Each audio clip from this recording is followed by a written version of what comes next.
Welcome to Cryptic, where the darkest, most bone-chilling stories from the depths of Reddit come to life. A place where the unknown isn't just a concept, it's a reality.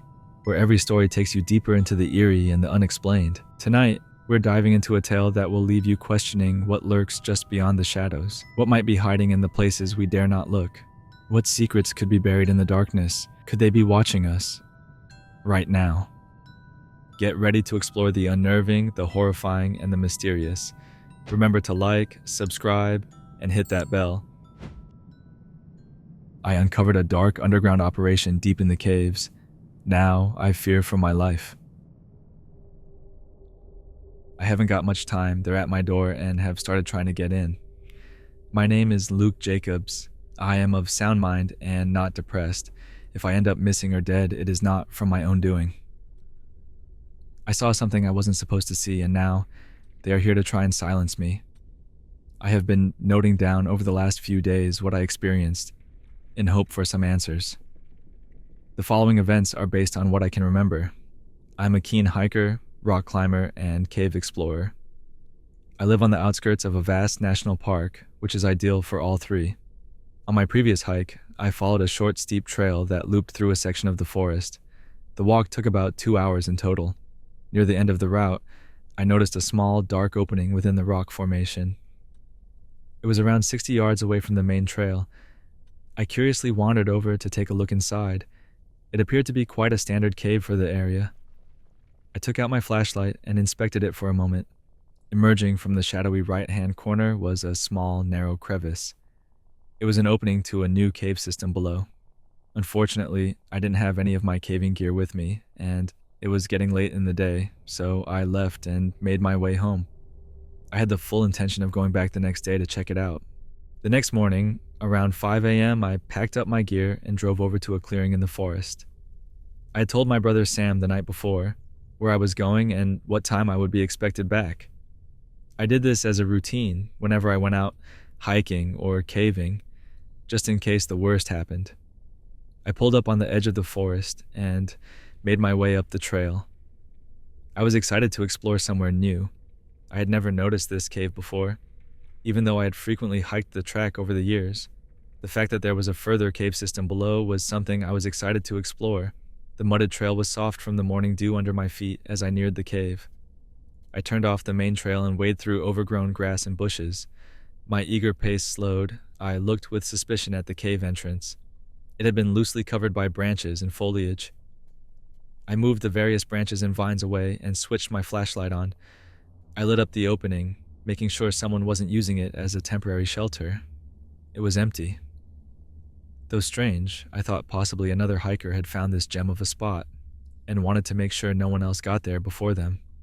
As I crouched and gradually made my way inside, I could hear faint dripping noises as condensation above fell around me. I stood on the edge of the narrow crevice. I peered over the lip and looked intently into the darkness. My flashlight revealed a massive cavity underneath, about 70 to 80 foot below. I prepared my harness, got bolted up to the cave wall. As I made sure everything was secure, I heard something echoing up from below. It sounded like inaudible shouting or screaming, but it could have easily been water or wind reverberating off the walls. It's amazing how far sound travels in enclosed places.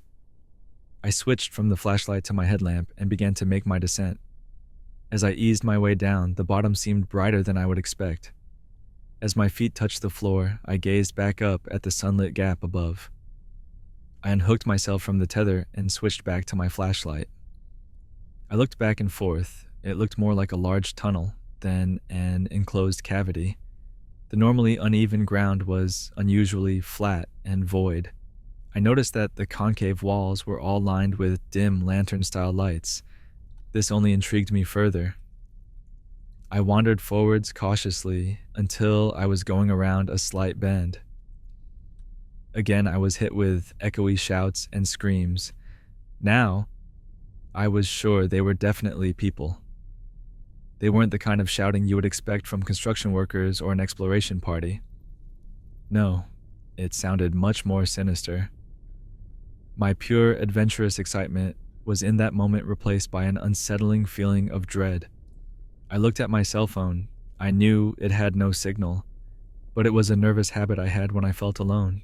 After about 5 minutes of walking, my flashlight beam hit a jagged wall up ahead. The lights on either side of me meandered round as I came to a T-shape. I looked from left to right, both led into darkness. As the wall-lined lights faded into the distance, a wave of petrified screams swept over me from the left. I swung my body over and scanned the area. On the gritted rock and limestone dust below, I could see thin tire tracks. I regrettably decided to follow the cries, but I just thought that a team of people had got into trouble down here. But I couldn't have been more wrong, as the more I stepped, the louder and more violent the cries became. I reached a sharp corner. I switched my flashlight off and peered nervously round. The narrow tunnel opened out into a massive lit cavern. I gasped, my face contorted in horror at the scene unfolding in front of me. 4 large floodlights exposed dozens of metal bar cages, each one housing 10 to 12 men, women, and children. Shockingly, they were being guarded by our own military personnel. Fully armed guards patrolled around the cages. Many of the helpless people inside were hysterically crying and comforting each other. Some just looked shell-shocked, staring, straight ahead, into nothing. Most wore dirt-stained and ripped clothing, with many looking in poor health. My eyes darted upwards as a red light flashed on the cave ceiling. Everyone then slowly looked up as a siren droned out of a small loudspeaker placed in one of the corners. It was quickly accompanied by a mass of people gasping. Then the screaming continued. A deep rumbling sound then came from the far end of the cave, like something heavy being scraped along the floor. 4 of the military guards then started pushing a cage full of people toward a dark point on the far side. It seemed to be a slope into another part of the cave. The trapped occupants started to pray and plead with the enforcers to stop, but it fell on deaf ears. The shrieking cries of help filled the air. Distress was visible in the onlookers' faces. They all slipped away into the darkness. A few moments of silence then pursued.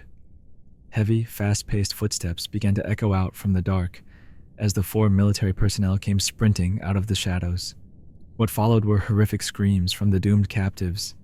It was preceded by harsh sounds of metal twisting and snapping. The screams soon faded and were replaced by snarling noises and what I can only describe as ripping flesh. Then crash. The mangled cage suddenly came flying from the abyss. It was now bloodstained and empty. As the cloud of dust settled around it, mass hysteria erupted. The low rumbling noise sounded out once more as the ground vibrated. I couldn't believe what I'd seen. These were our military, dehumanizing people, leading them to their certain death, feeding them to whatever them things were down there. I had to get some evidence, as no one would believe me. I took out my cell, hand shaking in fear and shock. I tried to take a photo. A bolt of light flashed around me. Shit. I had forgotten to take the flash off before taking it.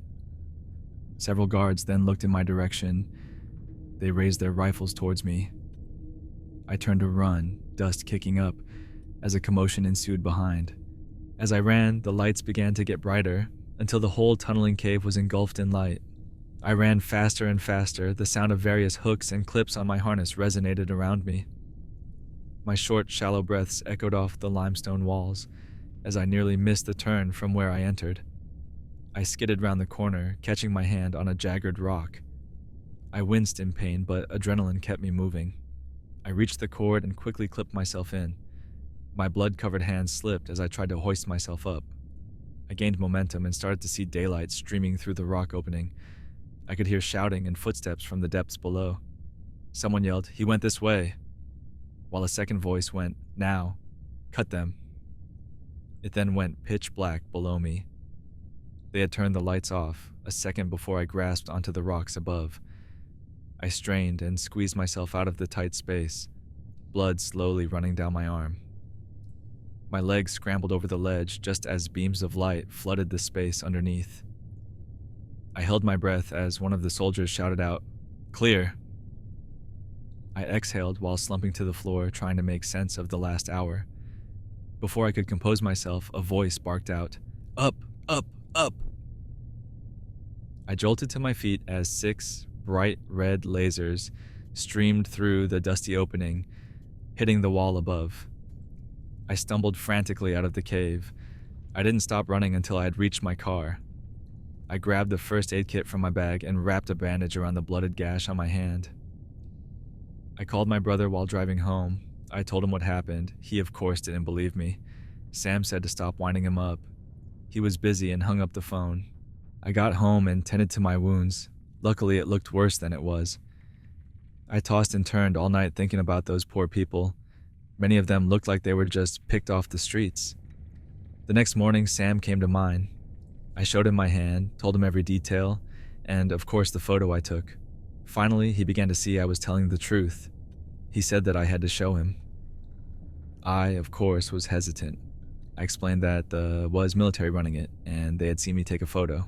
Sam then came up with an idea. We would park up nearby and use his drone to check it out. I agreed. We drove over and pulled up on the side of the road.